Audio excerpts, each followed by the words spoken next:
Hello everyone, this is Puri Shamsi.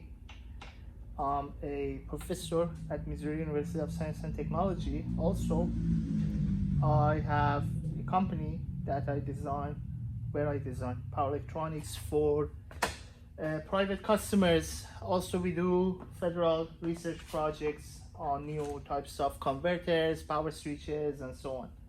But mainly we do technology development for other companies, and then they go and manufacture products, some of which you might purchase. Usually these large companies, they really don't want to spend time and resources on R&D and risk it. Usually they cannot keep top engineers for a long time, and therefore they prefer to do their product development somewhere else. So that's what we do for them. Now, I see lots of videos online on power electronics, design of converters, PCB boards, and so on. And many of them are misleading. Some of them are just produced by random people online, and I often get annoyed because of the misconceptions and some of the wrong topics that are explained in some of those videos. So I decided to start making videos of my own and basically let people know some of the things that I believe it's wrong with some of those videos. So that would be it. That would be a series of videos that I'm going to make. The first topic is some of the tools that you would need. I was just making prototypes for a customer, and this is a nice item that I recently purchased. So I have tens of these. I have lots of DeWalt. It's pretty much what we purchased. I have all sorts of saws and you name it, SDS drills, and all sorts of things from DeWalt. And we often purchase the strongest one that they offer, this and this giant impact driver. So these are really strong and good for big items, but every time you are making a power converter, you really cannot use them because these IGBTs, for example, these are 900 amp IGBTs from Infineon.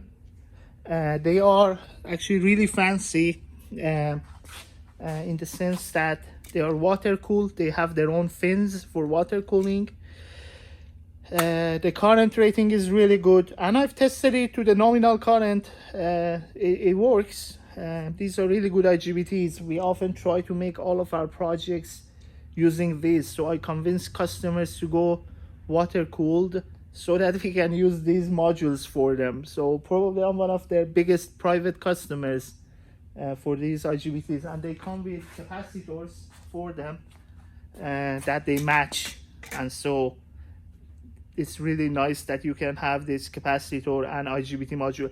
In fact, these capacitors, I have them from serial number of 00. I guess the lowest one that I have is 7.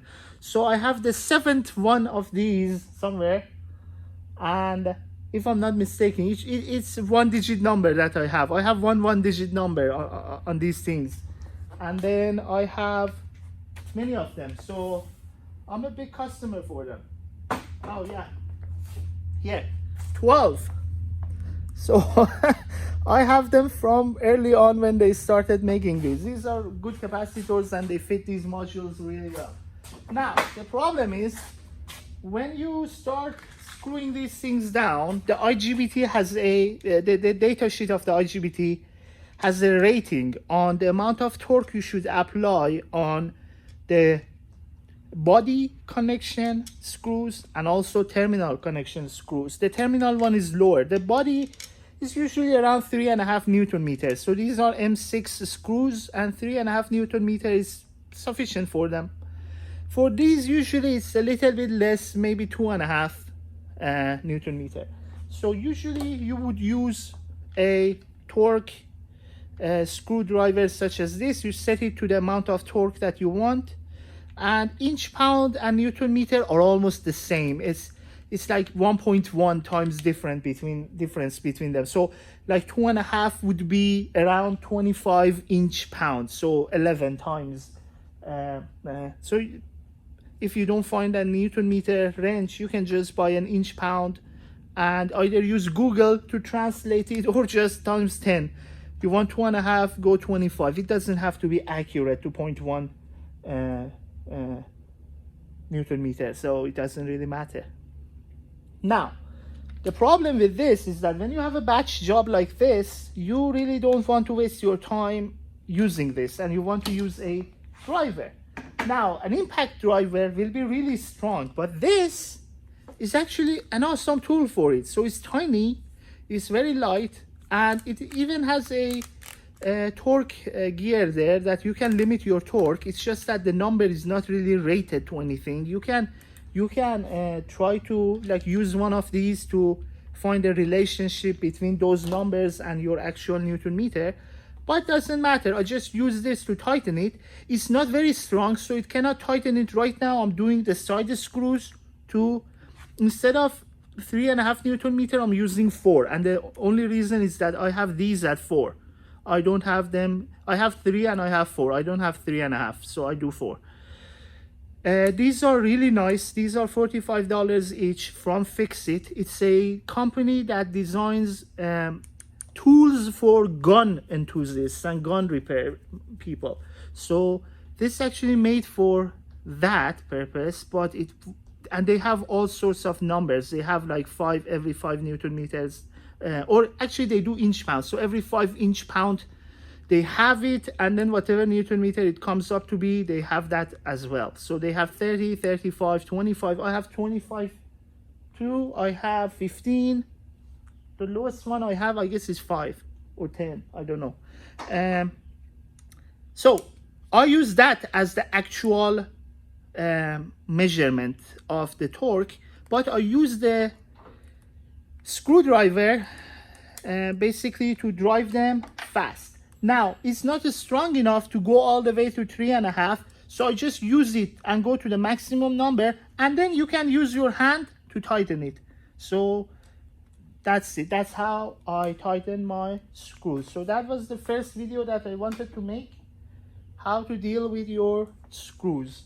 And if you are doing contracts or you are a professional, I really suggest you getting one of these. So I purchased 2 of them and I'm really happy with them. You can even do this and it turns and becomes straight.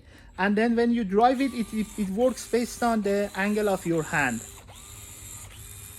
So depending on the direction you turn your hand, it follows that. It's really interesting and useful. So I'll make a video talking about these converters later.